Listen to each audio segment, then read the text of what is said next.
अस्सलाम वालेकुम। मोहम्मद अज़हर सिद्दीक अपने प्रोग्राम के साथ हाजिर खिदमत है। दिसंबर 15 और जुम्मतुल मुबारक का दिन है। सबसे पहले मैं आपके सामने जो मामला नया क्या है पुराना, मैं पहले दिन से एक बात कर रहा हूँ कि इलेक्शन नहीं होने 8 फरवरी को।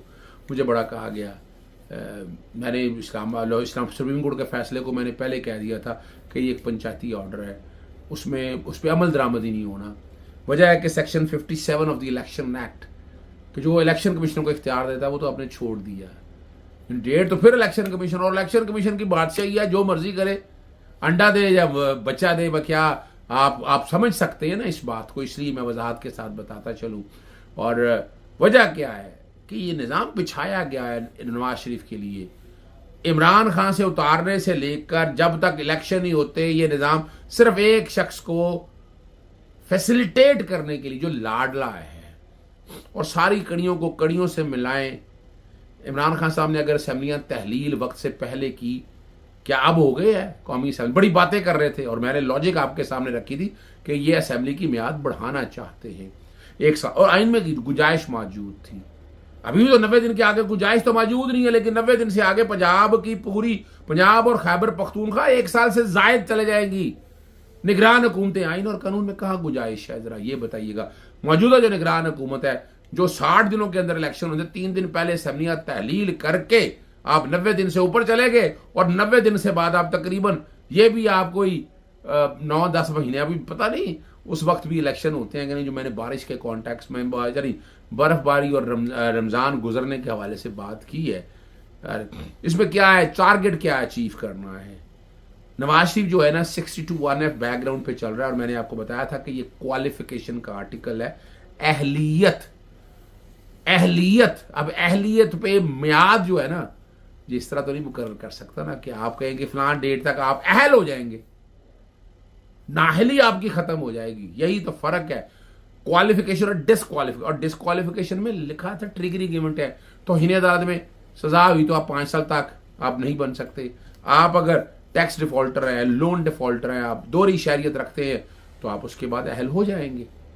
लेकिन ये सगेशियस राइटर्स नॉन प्रोफिलिगेट है क्या, सादो अमीन है क्या? इसमें कोई शक नहीं आता है तो जहां हज़ूर नबी ज़ात के अलावा कोई सादो अमीन हो नहीं सकता। लेकिन सादो अमीन मकसद क्या है, सच्चा। और ये कोई सारे स्टैंडर्ड नहीं है, यानी इतनी कंफ्यूजन हमारे सियासतदान ने ये सिर्फ नॉमिनेशन पेपर के हवाले से है। नवाज शरीफ ने आज तक कभी तौबा ताइब नहीं किया, और आपको याद होना चाहिए उस वक्त भी दौर में था, तौबा ताइब कर लेते तो शायद ये बात सामने आती, लेकिन तौबा ताइब नहीं की। तो एक बंदा जो तौबा ताइब, और जैसे जस्टिस काजी फैसल के रिमार्क्स है वो बड़े तकलीफ दें हैं, फिर ये बेंच अपनी मर्जी से वो अपने पास ही लगाना चाहती है, नजर आ रही है बात। और क्या है, और ये फुल कोर्ट क्यों नहीं बनाता इस सारे हवाले से? वाई नॉट आए फुल कोर्ट बड़े सारे बाबल पे, फिर भी यहाँ क्या होगा अपनी अब सवाल उठाए ना इस बात को फिर। और जनवरी में ले गए, तो जनवरी में जब ये शुरू होगा तो ये मामला जल्दी खत्म हो जाएगा, इसकी हियरिंग लगेंगी, इसे महीना 1.5 महीना लगता है, तो ये फरवरी तक मामला चला जाता है। फिर आगे रोजे आ जाएंगे, बर्फ का सीजन खत्म हो गया, आगे रोजे आ जाएंगे, रोजे जब खत्म होंगे तो फिर ये बात कहीं मई तक जा रही है। अगर इस कैलकुलेशन पे इस दौरान एक नवाज शरीफ को अहल करने के हवाले से है, और जहांगीर भी अहल होंगे, और इमरान खान साहब की नाहली, यानी उसमें तोशा खाना से इमरान खान साहब बरी हो जाएंगे। मैं वक्त से पहले आपको ये भी कुछ नई दे दूं, साइफर में इमरान खान साहब को सजा देने की होगी। अगर इस्लामाबाद हाई कोर्ट इसको मेरिट पे देखती है तो फिर कोई मैं नहीं समझता कि इसमें सजा, उस पर आप देखिए जमानत की अभी तक ये 22 दिसंबर को लिए फिक्स किया है, कितने दिन हो गए हैं। वो ट्रायल कोर्ट कहता है कि 1 महीने के अंदर ट्रायल कंक्लूड करें, सुप्रीम कोर्ट हमारी बेल नहीं लगा रही है। यार ये तो ज्यादती नहीं है एक लीडर के साथ।